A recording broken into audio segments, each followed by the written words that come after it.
Φλόρ, τι συμβαίνει? Έσπασαν τα νερό! Έσπασαν!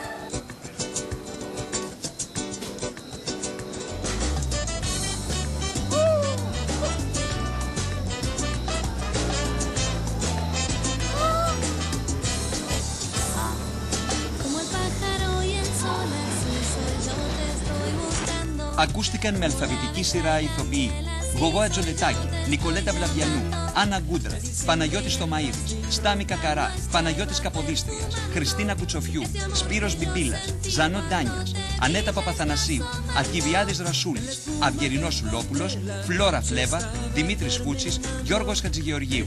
Ηχοληψία: Βασίλης Βασιλάκης, Χρήστος Γιαννακόπουλος, Χρήστος Σιδηρόπουλος, Αλέξανδρος Στρατής. Μίξη: Αλέξανδρος Στρατής. Διεύθυνση παραγωγής: Στάμι Κακαρά. Σκηνοθεσία: Γιώργος Χατζηγεωργίου. Η μεταγλώτηση έγινε στα στούντιο κινηματογραφίας της ΕΡΤ, τμήμα ξένου προγράμματος, διεύθυνσης προγράμματος ΕΡΤ.